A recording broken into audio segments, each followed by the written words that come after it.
देखिए बच्चों, chapter number 6 के ना फाड़ू चार्ट रिवीजन है, ना चार्ट्स है ना उसका रिवीजन है। वैसे चैप्टर नंबर 13 के कुछ पार्ट के ना चार्ट है ना रिवीजन है। आपको इसको अगर कवर करना है तो आप ऑडियो रिवीजन हमने दे के रखे हुए हैं। ऑडियो रिवीजन है इसके बड़े प्यारे। मैं डिस्क्रिप्शन में उसकी लिंक दे दूंगा, वहां से आपको ऑडियो रिवीजन मिल जाएंगे। तो अभी इस वीडियो में सिर्फ जो गवर्नमेंट ऑडिट का पार्ट है बस वो यहाँ पे रहने वाला है, ठीक है। और इसके अलावा कोई भी आपके मन में सवाल हो तो auditguru.in साइट पे आप पूछ सकते हैं मुझसे, या फिर मुझसे अगर जुड़ना है तो मैं शाम को 7 से 7:30 बच्चों से बात करता हूँ। 9096000033 या 7020699683। चलिए गवर्नमेंट ऑडिट से शुरुआत करते हैं। गवर्नमेंट ऑडिट मतलब क्या? ये एक systematic, independent, objective, professional examination होता है गवर्नमेंट के एडमिनिस्ट्रेटिव ऑपरेशंस का। मतलब क्या? गवर्नमेंट के जो डिपार्टमेंट्स है, जो मिनिस्ट्रीज है, उसमें एडिक्वेट स्टाफ है, अच्छा स्ट्रक्चर है, रोल्स एंड रिस्पॉन्सिबिलिटीज डिफाइंड है ना, मैनेजमेंट सही चल रहा है ना मिनिस्ट्रीज का, उनके फाइनेंशियल ट्रांजैक्शंस, रिसीट, पेमेंट्स बराबर चल रहे हैं ना, उनके अदर ऑपरेशंस, हर मिनिस्ट्री के नीचे कुछ गवर्नमेंट कॉर्पोरेशंस और कंपनीज आती है वो बराबर काम करे ना।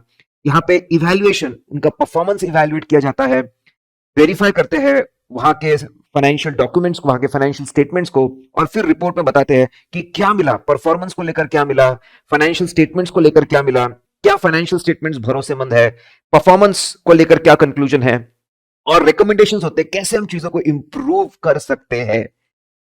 अगर हम लीगल फ्रेमवर्क की बात करें, इंडिया में गवर्नमेंट ऑडिट की जिम्मेदारी किसको दी हुई है? सीएनएजी को। कॉन्स्टिट्यूशन के अंदर एक पोस्ट बनी है सीएनएजी। सीएनएजी के नीचे एक डिपार्टमेंट काम करता है और वो है IAD, Indian audit and accounts department. Constitution में क्या लिखा है? आर्टिकल 148 में सीएनएजी के इंडिपेंडेंस को प्रोटेक्ट करने के लिए बातें लिखी है। अपॉइंटमेंट कौन करेंगे? President of India. रेम्यूनरेशन कैसा होगा? जो सुप्रीम कोर्ट का जो जज होते हैं उनके रेम्यूनरेशन, जितना रेम्यूनरेशन होगा वोटेबल नहीं होगा, पार्लियामेंट वोटिंग करके तय नहीं करेगा, इंडिपेंडेंट कमिटीज रेम्यूनरेशन तय करती है। इनका रिटायरमेंट के बाद में फिर से इंडिपेंडेंस को प्रोटेक्ट करने के लिए इनको सेंट्रल गवर्नमेंट, स्टेट गवर्नमेंट की कोई भी पोस्ट उनको नहीं दे सकते, ठीक है। रिमूवल, अगर प्रोवन मिसबिहेवियर है, अगर इन्होंने अपनी ड्यूटी कहीं पे बराबर फुलफिल नहीं की है, तो अगर प्रोवन मिसबिहेवियर तो उसके बाद में 2/3 मेजोरिटी से रेजोल्यूशन पास करना पड़ेगा लोकसभा में और राज्यसभा दोनों में, तब जाके उनका रिमूवल होगा। ये सब करने से उनका इंडिपेंडेंस मेंटेन होता है। आर्टिकल 141 में लिखा है कि उनके उनके ड्यूटीज के लिए, पावर्स के लिए आप एक स्पेशल लॉ लेकर आइए, और बिल्कुल लॉ लेकर, इंडिया के अंदर लॉ है सीएनएजी एक्ट 1971, जिसमें उनकी ड्यूटीज को निभाने के लिए पावर्स और टर्म्स सब कुछ दिया हुआ है। टर्म में अगर खास बात करें तो उनका टर्म है 6 years up to 65 years, whichever is earlier. फिर अकाउंटिंग की अगर बात करें, सेंट्रल गवर्नमेंट के लोग, स्टेट गवर्नमेंट के लोगों को अकाउंटिंग प्रिंसिपल्स और फॉर्मेट जो फॉलो करना है, बेसिक अकाउंटिंग करके ट्रायल बैलेंस बनाने तक, वो उनको प्रेसिडेंट बताएंगे, प्रेसिडेंट ऑफ इंडिया बताएंगे। और प्रेसिडेंट ऑफ इंडिया को एडवाइजरी कौन देगा? सीएनएजी। मतलब बेसिक प्रिंसिपल्स और फॉर्मेट का ओरिजिन सीएनएजी से ही होता है। अगर मैं ऑडिट की बात करूं तो सीएनएजी की जिम्मेदारी है कि वो ऑडिट करे सेंट्रल गवर्नमेंट, स्टेट गवर्नमेंट और यूनियन टेरिटरी के फंड्स और फाइनेंशियल स्टेटमेंट्स का ऑडिट करे। सेंट्रल गवर्नमेंट की रिपोर्ट प्रेसिडेंट ऑफ इंडिया को दे, स्टेट गवर्नमेंट की रिपोर्ट गवर्नर को दे, यूनियन टेरिटरी की रिपोर्ट जो लेफ्टिनेंट जनरल है और एडमिनिस्ट्रेटर है उनको दे। अल्टीमेटली ये सारी रिपोर्ट्स पार्लियामेंट में पेश होती है, डिस्कस होती है। अब हम बात करें ऑब्जेक्टिव्स की। अगर हम ऑब्जेक्टिव्स की बात करते हैं तो ये कहीं ना कहीं डेफिनेशन से प्रेरित है, डेफिनेशन से ही। यहां पर भी सबसे पहले हम लोग देखना चाहते हैं कि जितने भी मिनिस्ट्रीज है, डिपार्टमेंट्स है, ठीक है, वहां का एडमिनिस्ट्रेशन कितना अच्छा है, क्या एडिक्वेट स्टाफ है, ऑर्गेनाइजेशन स्ट्रक्चर है, प्रॉपर एटीट्यूड है, क्या जिम्मेदारी से काम करते हैं, अकाउंटेबिलिटी से काम करते हैं, पार्लियामेंट जो भी जिम्मेदारी देता है मिनिस्ट्रीज को बराबर वो उसको फॉलो करते हैं, और कैसे उनका एडमिनिस्ट्रेशन इंप्रूव करना। अब उनका काम कैसा है, क्या मिनिस्ट्रीज में प्रॉपर पॉलिसीज बनी है, पॉलिसीज को इंप्लीमेंट करने के लिए प्रोग्राम्स है, क्या प्रोग्राम्स बराबर ऑपरेट कर रहे हैं, ओवरऑल मैनेजमेंट बराबर है ना, ये देखना। मतलब उनका ओवरऑल एडमिनिस्ट्रेशन बराबर है, उनका काम आउटपुट अच्छा निकल रहा है, उनको बताना उनकी मिस्टेक्स कहां पे है। मिस्टेक्स कहां पे है, middle hierarchy, lower hierarchy, government employees के लोग, उनको बताना कि इसके क्या सॉल्यूशंस हो सकते हैं। एंड सबसे इंपॉर्टेंट, जितनी भी एक्टिविटीज हो रही है उसका फाइनेंशियल इफेक्ट बराबर अकाउंट हो रहा है ना, अकाउंटिंग बराबर चल रही है, रिकॉर्ड्स बराबर बन रहे हैं, स्टेटमेंट्स बराबर बन रहे हैं ना। अगर मैं गवर्नमेंट ऑडिट की बात करूं तो यह जिम्मेदारी सीएनएजी के है और इनके अंदर पूरा IAD, Indian audit and accounts department है। ड्यूटीज की अगर बात करूं तो सागर जैसी ड्यूटीज है। S stand for stores and stock. Stores and stock, अगर हम लोग स्टोर्स और स्टॉक की बात करें तो बहुत सारा गवर्नमेंट का स्टॉक पड़ा होता है गोदामों में। सीएनएजी की जिम्मेदारी है कि जितने भी across India stores and stock है, बड़े बड़े स्टोर्स एंड स्टॉक है, उनका ऑडिट करे। इसको हम डिटेल में देखेंगे आगे। फिर A stand for accounts. State government और central governments basic records maintain करते हैं, ट्रायल बैलेंस तक चीजों को बना के लाते हैं। ट्रायल बैलेंस से आगे उसको लेकर जाना, प्रॉपर आगे उसको लेकर जाए, उसको बराबर एक फॉर्मेट में लेकर आए, फाइनेंशियल स्टेटमेंट कंपाइल करे, कंपाइल करके सेंट्रल गवर्नमेंट के प्रेसिडेंट ऑफ इंडिया को दे, स्टेट गवर्नमेंट के गवर्नर को दे, यूनियन टेरिटरी के एडमिनिस्ट्रेटिव लेफ्टिनेंट उनको दे, कंपाइल करके अकाउंट सबमिट करना, ये भी उनकी जिम्मेदारी में आता है। G stand for grants. Government of India, sorry governments बहुत सारे ग्रांट्स और लोन देते हैं, क्या उसका utilisation proper consolidated fund of India, तीन तरह के फंड्स होते हैं, consolidated fund of India, contingency fund of India और पब्लिक अकाउंट्स। जितनी भी कमाई होती है ना, income expense majorly consolidated fund में आते हैं। कंटिजेंसी फंड इमरजेंसी के लिए होता है, प्रेसिडेंट साहब के ऑर्डर पे चलता है। और जो पब्लिक अकाउंट्स होता है, गवर्नमेंट बहुत सारा पैसा रेस करता है लोन से, प्रोविडेंट फंड का, ये वो बहुत सारा पैसा वो पर्टिकुलर पर्पस के लिए आता है, कहीं पे कभी खर्च करने के लिए आता है, कभी इन्वेस्टमेंट के लिए आता है, तो बराबर चल रहा है, दैट इज पब्लिक अकाउंट्स। तो जितने भी ग्रांट्स दिए गए कंसोलिडेटेड फंड ऑफ इंडिया से, क्या उसको प्रॉपर यूटिलाइजेशन किया जा रहा है ना। अगर फॉरेन गवर्नमेंट को या फॉरेन कंट्री को दिया हुआ, गवर्नमेंट को फॉरेन एंटिटीज को दिया है, तो वो चेक करना हमारी जिम्मेदारी में नहीं आता, क्योंकि सीएनईजी के पावर्स लिमिटेड है, सिर्फ इंडिया तक सीमित है। फिर गवर्नमेंट कंपनीज और कॉर्पोरेशंस का ऑडिट चार्ट अकाउंटेंट्स करते हैं, लेकिन उसको कंट्रोल सीएनईजी करते हैं। अपॉइंटमेंट्स, डायरेक्शंस, उनकी रिपोर्ट्स पढ़ना, आगे स्टेप लेना। फिर ए स्टैंड फॉर ऑडिट करना और रिपोर्ट करना। Consolidated fund of India, contingency fund of India, public accounts fund, इन सब के ट्रांजैक्शन, ये सभी फंड्स को ऑडिट करके इसकी रिपोर्ट बनाना। अगर मिनिस्ट्रीज कोई कमर्शियल एक्टिविटी कर रही है तो ट्रेडिंग, पीएनएल, बैलेंस शीट का भी ऑडिट करना। इसके अलावा रिसीट्स, बहुत सारा पैसा कलेक्ट करते हैं टैक्सेस के थ्रू, उसका ऑडिट करना कि टैक्स असेसमेंट बराबर है ना, कलेक्शन बराबर है ना, कलेक्शन का कभी रिफंड है वो बराबर है ना, और जो पैसा बचा है उसका allocation central government, state government में बराबर है ना। फिर रिसीट एंड एक्सपेंडिचर, जो ऐसी एंटिटीज होती है which are substantially financed by central government, state government and union territory, substantially finance हो रही है, ऐसे एंटिटीज का रिसीव एंड एक्सपेंडिचर हम चेक करते हैं। What do you mean by substantially finance? अगर 25 लाख के ऊपर लोन या फिर 25 लाख के ऊपर लोन या ग्रांट दिया गया है, और ये जो पैसा दिया है it is more than 75% of expenditure, अगर दोनों कंडीशन फुलफिल होती है तो ये सब्सटैंशियली फाइनेंस्ड एंटिटी है, उसका रिसीट एंड एक्सपेंडिचर भी हम देखेंगे, सीएनईजी देखेंगे। गवर्नमेंट का काम है बहुत सारा खर्चा इनकर करना, और सीएनईजी का सबसे बड़ा काम है ऑडिट ऑफ एक्सपेंडिचर। इसके अंदर 5 छोटे छोटे ऑडिट्स आते हैं। उसके अंदर पहला, audit against rules and regulation. अगर खर्चा हुआ है तो हमको देखना कि क्या खर्चा करते वक्त यह खर्चा पार्लियामेंट ने जो कॉन्स्टिट्यूशन बनाया, कॉन्स्टिट्यूशन के अंदर खर्चों के बारे में जो लिखा है उसके हिसाब से है ना, लॉज बने हैं उसके हिसाब से ना, उससे छोटे रूल्स बने उसके हिसाब से ना। अथॉरिटीज होती है, मिनिस्ट्रीज के अंदर अथॉरिटीज बैठे हैं, बोर्ड्स बैठे हुए हैं, उसने जो रूल्स और रेगुलेशंस, ऑर्डर्स बनाए उसके हिसाब से ना। तो खर्चों से रिलेटेड जितने भी लीगल रिक्वायरमेंट्स वो फुलफिल हुए ना, वो चेक करना।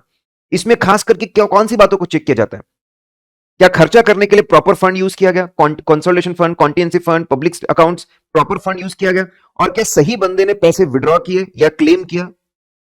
फिर दूसरा, प्रोसीजर ऑफ विड्रॉल। पैसा विड्रॉ करने का भी प्रोसीजर होता है, बजट पेश करना पड़ता है, डिस्कशन करना पड़ता है, वोटिंग करनी पड़ती है, क्या वो फॉलो किया गया? क्या कंसोलिडेटेड फंड से अगर पैसा निकालना है तो कॉन्टिजेंसी फंड, प्रेसिडेंट का अप्रूवल लिया गया पैसा अप्रूवल निकालने के लिए। इसके बाद हम बात करते हैं गवर्नमेंट्स, बहुत बड़ा खर्चा होता है गवर्नमेंट एम्प्लॉइज के रेम्यूनरेशन और फैसिलिटीज में। क्या टर्म्स ऑफ कंडीशंस गवर्नमेंट बराबर है ना, रेगुलरली लोगों को आना पड़ता है, मिनिमम नंबर ऑफ आवर्स काम करना पड़ता है, प्रॉपर छुट्टियां है, प्रॉपर हॉलीडेज है, ओवर टाइम के लिए पेमेंट होता है, ये सारी चीजों को ध्यान में रख के बराबर पेमेंट किए गए ना। देखिए यहां पे लाइन ड्रॉ की है, इतना काफी है। इसके आगे दूसरा क्वेश्चन शुरू होता है, और अगर ज्यादा मार्क का हो तो ही इंक्लूड करना पड़ेगा। सीएनएजी रूल्स रेगुलेशन फ्रेम नहीं करते, हाँ उसको एग्जामिन जरूर करते।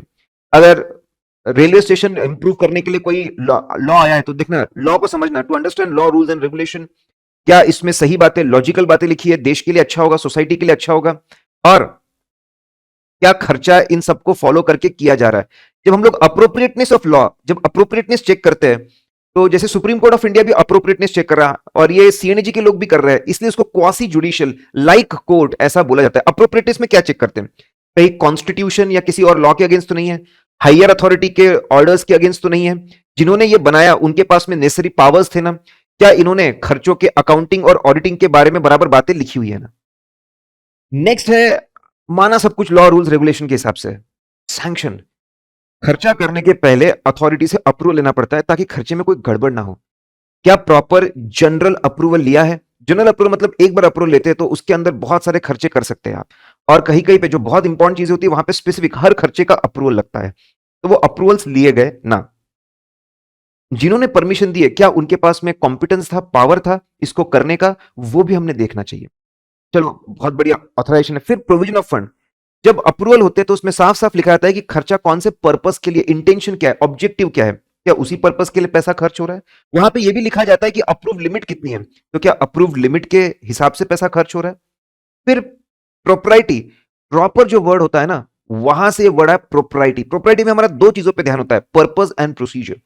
क्या पैसा पब्लिक एट लार्ज, यार गवर्नमेंट का पैसा है, पब्लिक एट लार्ज के लिए यूज होना चाहिए, उनको रियल बेनिफिट मिलना चाहिए, ठीक है, ये हमको देखना जरूरी है, पर्पस सही हो रहा है ना। और प्रोसीजर, खर्चा सोच समझ के सिस्टमेटिकली आप करिए, ठीक है, ताकि पर्पस अचीव हो, कहीं वेस्टेज ना हो जाए, इनफ्रक्टस एक्सपेंडिचर ना हो जाए। अब कैसे पता लगाएं खर्चा प्रॉपर है, इसका कोई प्रिसाइज रूल नहीं है, लेकिन जनरल प्रिंसिपल्स है। जनरल प्रिंसिपल्स में पहले आप देखिए, पब्लिक एट लार्ज के लिए, सबके लिए होना चाहिए, particular particular person, caste, community के लिए नहीं होना चाहिए। लेकिन उसके एक्सेप्शन है, अगर खर्चा बहुत छोटे अमाउंट का है, पुराने कस्टम्स और पॉलिसीज के हिसाब से है, या फिर इस तरह का पेमेंट है कि अगर जो भी सिटीजन है अगर वो कोर्ट में जाता तो उसको पैसा मिल ही जाता, क्योंकि गवर्नमेंट के एक्शन से उसको नुकसान हुआ है। और ऐसा नहीं होना चाहिए कि it is only for the person who is sanctioning the expenditure, public at large के लिए होना चाहिए, कुछ एक्सेप्शंस अलाउड है, सिर्फ सैंक्शनिंग अथॉरिटी के बेनिफिट के लिए नहीं होना चाहिए। प्रोसीजर सही यूज करो, खर्चा करने वाले जो गवर्नमेंट के एम्प्लॉयज है उन्होंने उतना ही ध्यान रखना चाहिए, उतना ही सोचना चाहिए जितना वो खुद का खर्चा करते वक्त सोचते हो। जो प्रोसीजर है, गवर्नमेंट एम्प्लॉयज अलाउंस क्लेम करते हैं, इस तरीके की प्रोसीजर होनी चाहिए कि जेन्युइन एक्सपेंस का ही क्लेम मिले, ऐसा नहीं fake expenses, non existing expenses का क्लेम मिल रहा है और उनके हाथ में पूरा प्रॉफिट हो जा रहा है। खर्चा जितना ऑकेजन के लिए रिक्वायर्ड होता है उससे बहुत ज्यादा नहीं होना चाहिए, तो प्रोसीजर में इन बात का आप ख्याल रखिए। परफॉर्मेंस ऑडिट की बात करते हैं, इसको फुल स्कोप ऑडिट भी बोलते हैं, एफिशिएंसी इफेक्टिवनेस और इकोनॉमी एफिशिएंसी इफेक्टिवनेस भी बोलते हैं। इसमें तीन चीजों पे ध्यान देते हैं। इकोनॉमी, कैसे कॉस्ट ऑफ रिसोर्सेज को कम से कम किया जाता है, फाइनेंस का कॉस्ट कैसे कम कर सकते हैं, ह्यूमन रिसोर्स, रॉ मटेरियल का कॉस्ट, कैसे इलेक्ट्रिसिटी, कैसे खर्चों कम से कम करें बिना क्वांटिटी क्वालिटी को कॉम्प्रोमाइज किए। एफिशिएंसी, रिसोर्सेज खरीदने के बाद कैसे उसका आउटपुट मैक्सिमाइज करें, इनपुट आउटपुट रेशियो कैसे मैक्सिमाइज करें। इफेक्टिवनेस, जो टारगेट से कैसे उसको बेस्ट तरीके से अचीव करें, लोगों को रियल बेनिफिट, बहुत अच्छे से बेनिफिट मिले कम से कम समय में। अगर हम ऑडिट ऑफ रिसीट्स की बात करते हैं तो यहां पे सबसे पहला बेसिक प्रिंसिपल है किस पे फोकस करना, क्या जो टैक्सेस है उनका असेसमेंट, असेस करना मतलब टैक्स कंप्यूटेशंस, असेस करने का असेसमेंट बराबर चल रहा है ना। असेसमेंट के बाद कलेक्शन, गवर्नमेंट कलेक्शन बराबर होना है, उसमें गवर्नमेंट अकाउंट को बराबर क्रेडिट हो रहा है, लोगों को रिफंड्स हो रहा है, जो पैसा बच जाता है उसका अलोकेशन सेंट्रल स्टेट गवर्नमेंट में बराबर हो रहा है, जहां पे डिस्प्यूट्स है वो भी सेंट्रल स्टेट में बराबर डिस्ट्रीब्यूट हो रहे हैं। बेसिक प्रिंसिपल में और एक बात बता दूं, माना इंडिविजुअल केसेस को सिलेक्ट करते, टेस्ट बेस पे उसको स्टडी करते, लेकिन इंडिविजुअल केसेस पे कमेंट करना सीएनजी का काम नहीं है, वो ओवरऑल देखना चाहता है, ओवरऑल सिस्टम ऑफ टैक्सेशन बराबर चल रहा है ना। क्या स्टेप्स होते हैं, पहले तो आपके सिस्टम्स, रेगुलेशन सिस्टम्स और प्रोसीजर्स, रेगुलेशन सिस्टम्स और प्रोसीजर्स बराबर बनाए हैं ना, हर स्टेप के लिए असेसमेंट, कलेक्शन, रिफंड, अलोकेशन के लिए प्रॉपर सिस्टम्स बने हुए हैं ना। और ये सिस्टम इंश्योर करते हैं ना कि टैक्सेशन की प्रॉपर रिकॉर्ड्स मेंटेन हो रहे, प्रॉपर अकाउंटिंग हो रही, मतलब आपको इंश्योर करना है सिस्टम्स बने हैं ना, बनने होना पहली बात है, बनने के बाद में लोग इसको फॉलो कर रहे हैं ना, लोग इसको फॉलो करके सारे स्टेप, असेसमेंट्स, कलेक्शन, रिफंड और अलोकेशन बराबर इसके हिसाब से हो रहे ना। इरेगुलरिटीज, गलत काम हो सकते हैं इंटेंशनली अनइंटेंशनली, क्या इरेगुलरिटीज को डिटेक्ट करने के लिए, इन्वेस्टिगेट करने के लिए, ठीक है, डिटेक्ट करना, इन्वेस्टिगेट करना और करेक्ट करने के लिए सिस्टम्स बनाए क्या, इन टैक्स डिपार्टमेंट्स के अंदर गलत चीजों को प्रिवेंट, डिटेक्ट, करेक्ट करने के लिए सिस्टम बना है क्या। कलेक्शन में प्रॉब्लम होते हैं, ठीक है, कुछ चीजों के ऊपर टैक्स लेवी नहीं होता, तो ऐसे चीजों को कवर करने के लिए बराबर सिस्टम बना है ना। लॉस ऑफ रेवेन्यू ना हो, कम से कम हो ड्यू टू फ्रॉड, उसके लिए सिस्टम बनाना, ओवरऑल प्रॉपर सिस्टम बनाना, इरेगुलरिटीज के लिए, कलेक्शंस बराबर रहे उसके लिए बराबर सिस्टम बनाना, डबल रिफंड ना हो जाए, रिफंड किसी और नाम पर ना चला जाए, डीले ना हो जबरदस्ती, इसके लिए प्रॉपर जो इरेगुलरिटीज है, जो इंटेंशनल अनइंटेंशनल दोनों हो सकते हैं, क्या इससे निपटने के लिए टैक्स डिपार्टमेंट्स अच्छे से का तैयार है ना? सजेशंस देना कि कैसे वो सभी प्रोसेसेस को बेहतर कर सकते हैं। अगर हम लोग ऑडिट ऑफ स्टोर और स्टॉक की बात करते हैं, ये भी सीएनएजी की एक ड्यूटी है, it is a part of expenditure audit. यहां पर भी आकर स्टेप नंबर 1 में प्रॉपर रेगुलेशंस, सिस्टम्स और प्रोसीजर्स बनी हुई है ना? Are they design? क्या क्या परचेस के लिए, स्टोरेज के लिए, इशू के लिए, सेल्स के लिए प्रॉपर सिस्टम्स बने हुए हैं ना? स्टडी करना भाई, परचेस होना, परचेस के बाद रिसीट होना, रिसीट के बाद कस्टडी बराबर सेफ और सिक्योर होना, इशू परमिशन लेने के बाद करना, सेल करना प्रॉपर प्राइस पे, रेगुलरली फिजिकल वेरिफिकेशन होना, रिकॉर्ड से मैच होना, इसके लिए प्रॉपर सिस्टम डिजाइन है ना, लोग समझते हैं ना, और इसको कंप्लाई किया जाता है ना, ये चेक करना जरूरी है।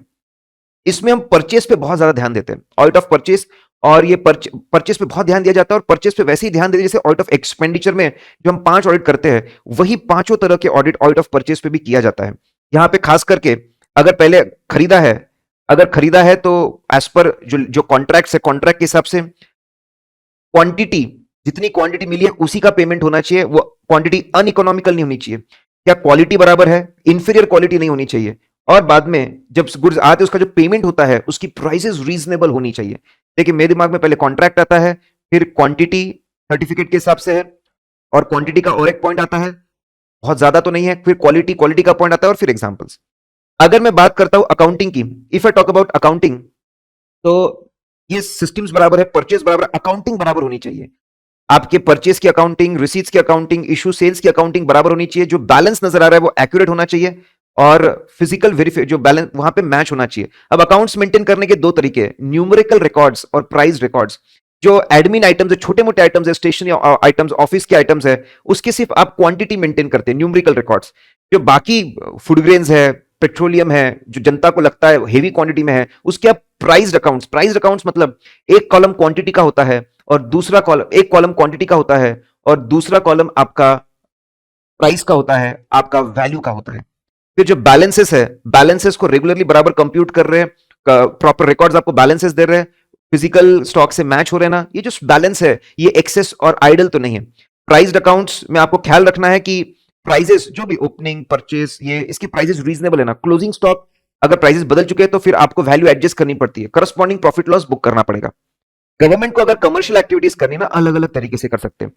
जो मिनिस्ट्रीज और डिपार्टमेंट, एक ही बात होती है, मिनिस्ट्रीज और डिपार्टमेंट्स कमर्शियल एक्टिविटी खुद कर सकते हैं, उसका ऑडिट सीएनएजी करता है, या फिर वो लोग कॉर्पोरेशंस ओपन कर सकते हैं स्पेशल लॉ बनाकर, स्पेशल लॉ में दिया जाता है उनका ऑडिट कौन करेगा, या फिर वो गवर्नमेंट कंपनीज ओपन कर सकते हैं 51% और मोर, उसका ऑडिट सीए करता है, but they are into complete control of सीएनएजी।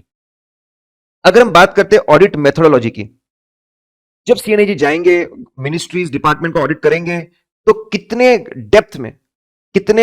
कितनी सारी चीजें सिलेक्ट करेंगे, उसको कितने डेप्थ में चेक करेंगे, क्वांटिटी एंड डेप्थ, ये सीएनएजी तय करते हैं। इसको कोई क्वेश्चन नहीं कर सकता, इसके अगेंस्ट कोई कुछ बोल नहीं सकता, and it is not negotiable. ये पूरा सीएनएजी का डिपार्टमेंट है, सीएनएजी तय करेंगे मुझे कितना चेक करना है और कितने डेप्थ में चेक करना है। ये फैक्टर्स पे डिपेंड करती है जनरली डेप्थ।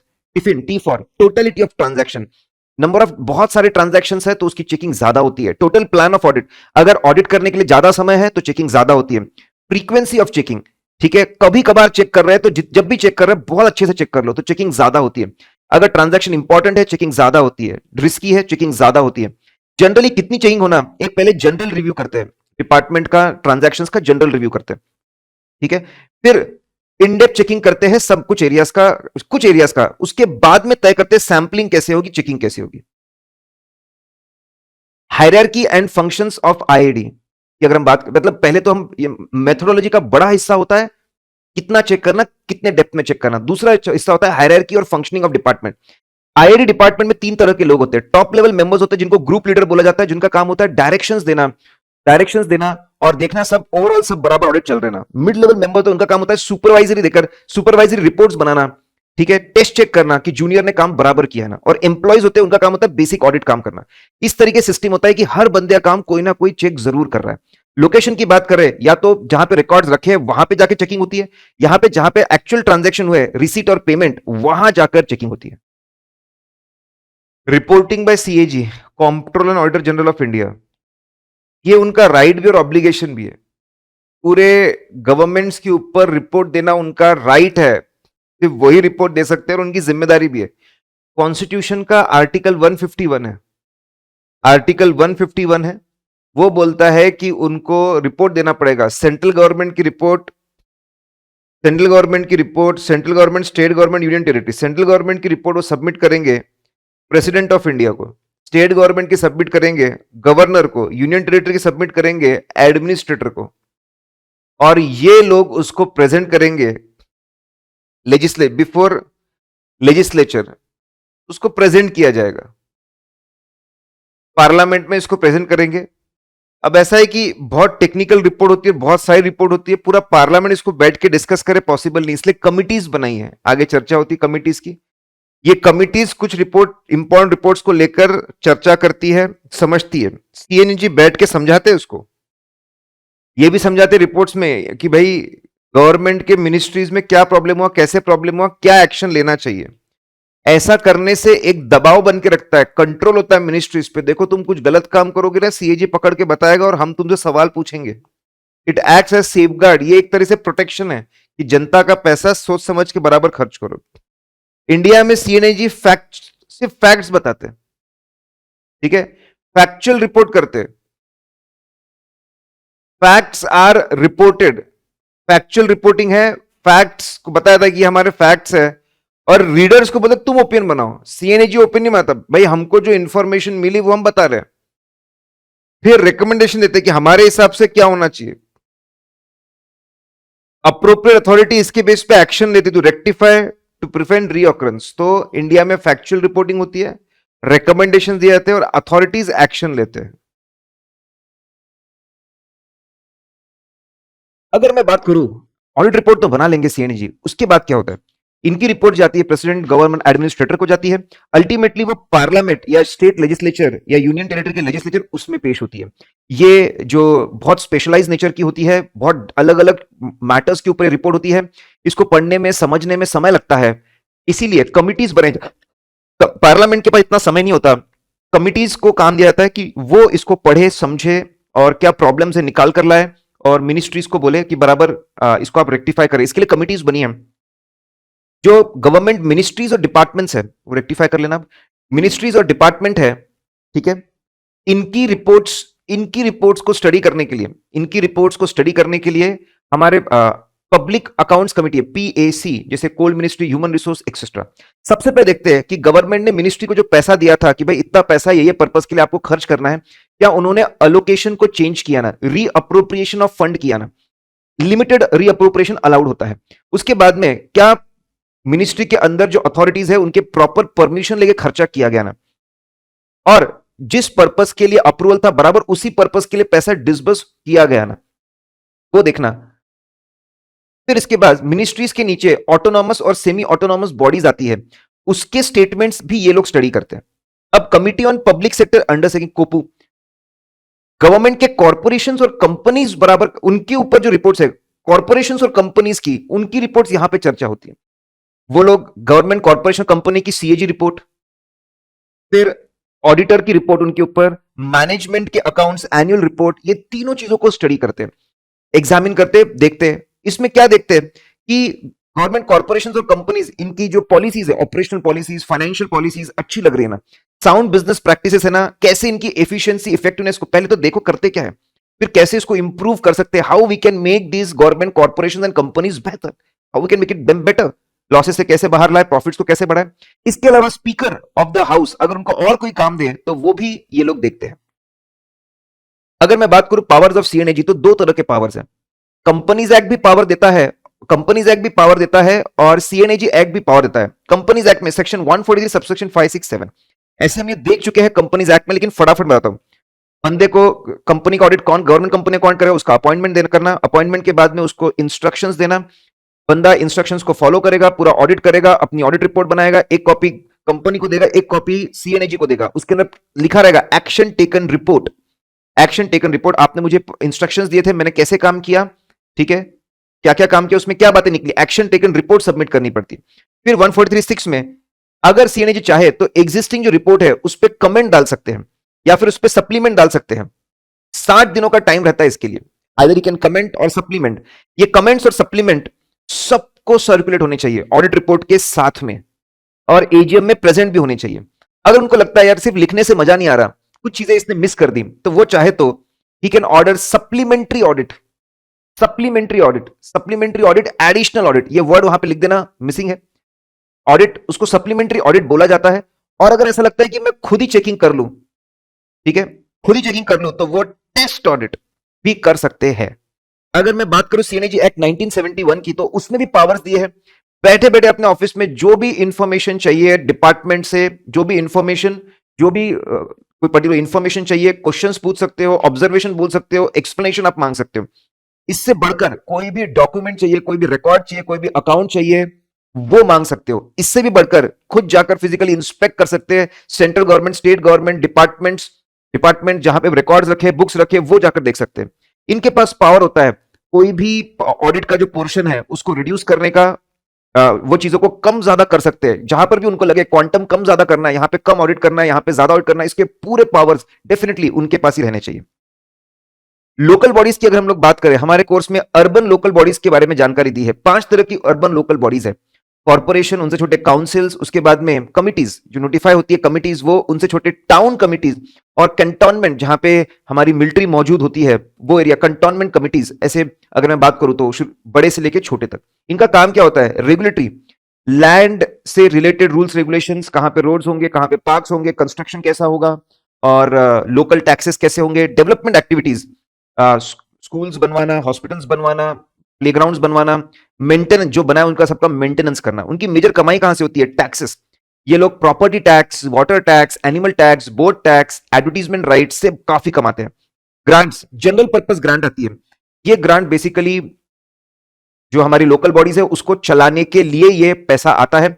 जो भी गैप है भाई इनकम एक्सपेंस के बीच में, इससे आप उसको भर सकते हैं। ये जैसा चाहे वैसा खर्च कर सकते हैं, कोई प्रॉब्लम रिस्ट्रिक्शन नहीं होता। एक पर्टिकुलर पर्पस के जब पैसा मिलता है उसको बोलते हैं स्पेसिफिक पर्पस ग्रांट।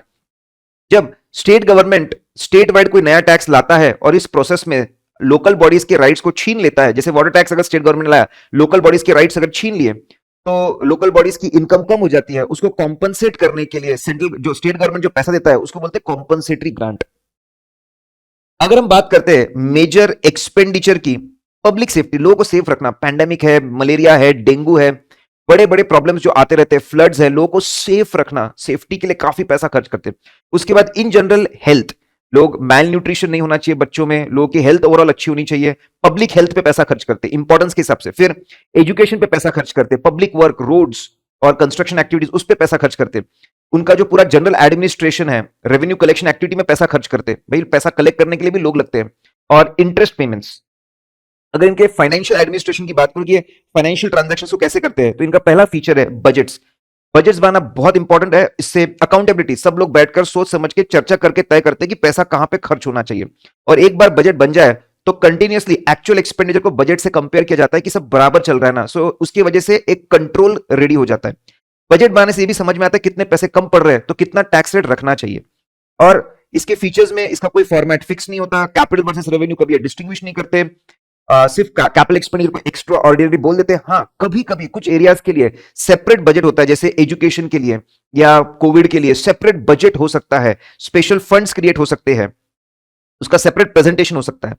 फिर अगर बात करें उनकी खास एक्सपेंडिचर कंट्रोल, देखिए सेंट्रल गवर्नमेंट, स्टेट गवर्नमेंट में क्या होता है, पैसा कहां पे खर्च होना चाहिए गवर्नमेंट पार्लियामेंट तय करता है।